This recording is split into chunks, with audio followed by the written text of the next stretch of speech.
चलो बेटा, अब हम करेंगे अरिथमेटिक प्रोग्रेशन का नेक्स्ट इंपॉर्टेंट क्वेश्चन। क्वेश्चन लिखो बेटा, the sums of first n terms the sums of first n terms of three arithmetic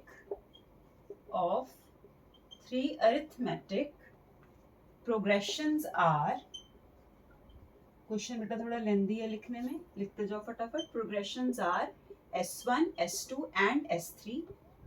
ठीक है, sums of first n terms of three arithmetic progressions are S1, S2 and S3 respectively.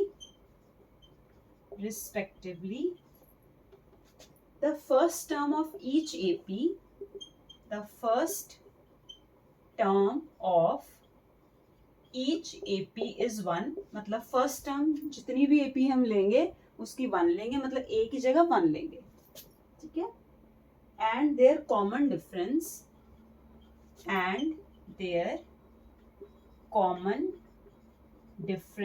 is, बेटा अपनी अपनी copy में note करते जाएंगे साथ साथ, 1, 2 एंड 3 रिस्पेक्टिवली। ठीक है, फिर इसको समझते हैं। पहले क्वेश्चन नोट कर लो। Prove that S1 plus S3 is equals to 2S2। ठीक है, अब क्वेश्चन को समझो बेटा। The sums of first n terms of 3 AP, ठीक है, आर मतलब 3 सम्स है S1, S2 और S3। फर्स्ट टर्म AP की 1 है, मतलब अगर S1 ले रहे हो तो उसकी जो फर्स्ट टर्म है, मतलब जो A लेनी है वो 1 लेनी है और उसका कॉमन डिफरेंस भी 1 लेना है। ठीक, अगली बार जब S2 लेंगे तो फर्स्ट टर्म तो 1 ही लेंगे लेकिन कॉमन डिफरेंस 2 लेंगे। उसने बोला ना 1, 2 एंड 3 रिस्पेक्टिवली, मतलब पहले के लिए 1 कॉमन डिफरेंस, दूसरे के लिए 2 कॉमन डिफरेंस, तीसरे के लिए 3 कॉमन डिफरेंस, है ना। लेकिन वो कह रहा है जो फर्स्ट टर्म रहेगी हर AP की वो 1 ही रहेगी, लेकिन जो कॉमन डिफरेंस है बस वो चेंज करना है। ठीक है, ऐसे हम SN के फॉर्मूले में वैल्यूज पुट करके इन तीनों चीजों की और फिर ये रिजल्ट प्रूव करेंगे। ठीक है, चलो बेटा इसको करते हैं। ठीक है, क्वेश्चन समझ में आ गया। अब चलो लेट्स प्रूव इट। लिखो बेटा सोल्यूशन। अब देखो बेटा, आपको पता है कि जो SN का फॉर्मूला क्या सिखाया था, SN is equals to n/2 2a plus n-1 into d. यही सिखाया था SN का formula, n/2 2a plus n-1 into D. ठीक है, अब वो कह रहा है कि मान लो कि S1 जो है, let S1 is sum of n terms of AP whose first term, ये लिखा था ना, बस उसको मैं कॉपी कर रही हूँ, क्वेश्चन में जो लिखा था। फर्स्ट टर्म इज क्या था, 1, है ना। फर्स्ट टर्म उसने हर बार 1 बोला था। एंड कॉमन डिफरेंस पहली AP के लिए उसने क्या बोला था, 1, दूसरी के लिए क्या बोला था, 2, तीसरी के लिए 3, लेकिन सबके लिए फर्स्ट टर्म 1 थी। तो बेटा जो S1 आएगा वो क्या आएगा हमारे पास, n टर्म्स का सम लिखना है तो n वैसे ही रहेगा, तो फॉर्मूले में पुट कर दो n/2, लेकिन a जो है, a कितना लेना है आपको, 1, d भी पहली बार क्या लेना है, 1, तो बस a की जगह भी 1 पुट कर दो और d की जगह भी 1 पुट कर दो, लेकिन n की जगह बेटा n ही रहेगा क्योंकि सम ऑफ n टर्म्स लिख रहे हैं, बस उसको हम S1 से डिनोट कर रहे हैं। ठीक है, अब इसको सॉल्व कर लो थोड़ा सा। n/2 2 प्लस n-1, तो कितना आ गया, n/2, 2 में से 1 गया 1, 1 प्लस n। ठीक है, मतलब इसमें आ गया n into n plus 1 upon 2। ये बेटा आपके कई बार ना एजर्शन रीजन में भी क्वेश्चन आ जाता है कि सम ऑफ n टर्म्स कितना होता है ना, या फिर वो n² लिख के दे देगा या फिर वो यही लिख के दे देगा, है ना।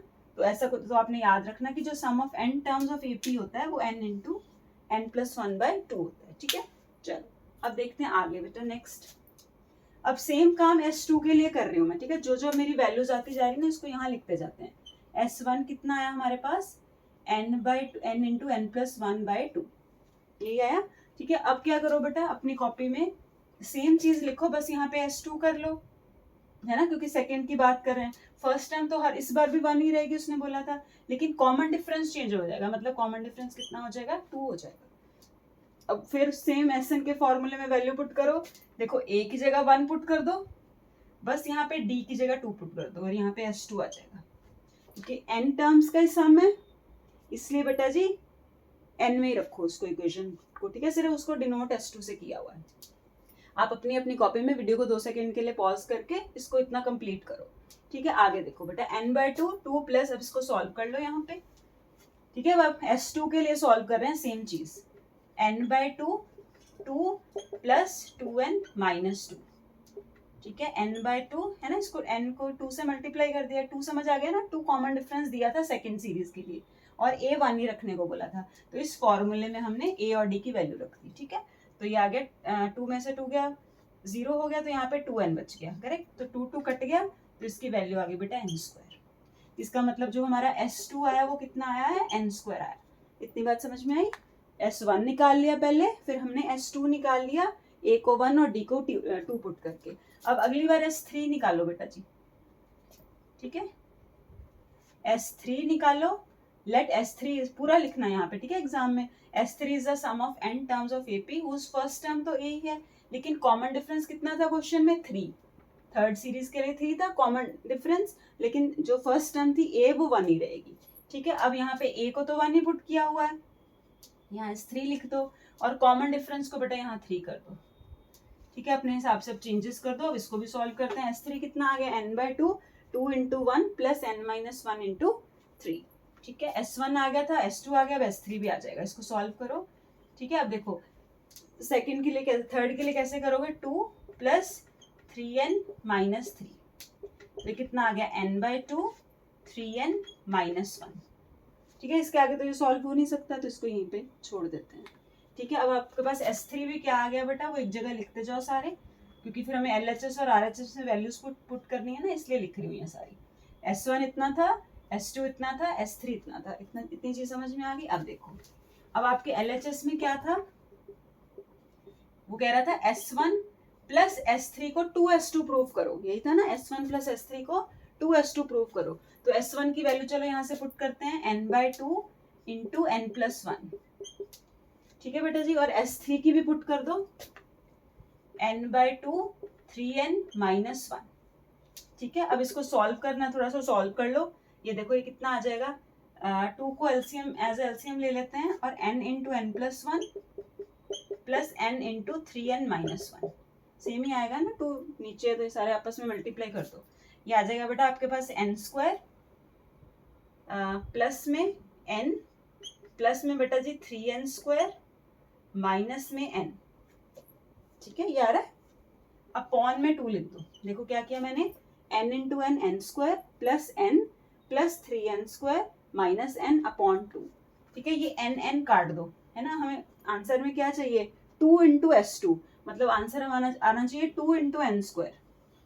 ये बात समझ आती है ना। राइट हैंड साइड में क्या है, 2S2 प्रूव करना है, 2 ऐसे आएगा, और S2 क्या है हमारा n², मतलब हमें 2n² प्रूव करना है। ठीक है, तो बस ये बन गया बेटा आपके पास, ये आ गया 4n² अपॉन 2, ये 2 2 कट गया।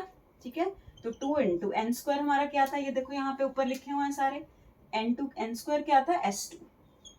तो ये आपका प्रूव हो गया राइट हैंड साइड, ये आपका प्रूव हो गया। समझ में आ गया बेटा क्वेश्चन। फिर से रिवाइज करो क्या किया, S1 के लिए उसने फर्स्ट टर्म सबके लिए सेम दी थी, कॉमन डिफरेंस डिफरेंट डिफरेंट दिया था। तो S1 के लिए उसने A1 दिया था, D भी 1 दिया था। S2 के लिए A1 पुट कर दो, D2 पुट कर दो। S3 के लिए A1 D3 पुट कर दो। ठीक है, फिर हमने LHS उठाया, सबकी वैल्यूज पुट करी, LCM वगैरह लेके तो 2 इंटू n² आ गया, n² हमारा क्या था, S2 था, तो हमारा प्रूव हो गया। ठीक है बेटा जी, चलो बाकी नेक्स्ट क्लास में करते हैं।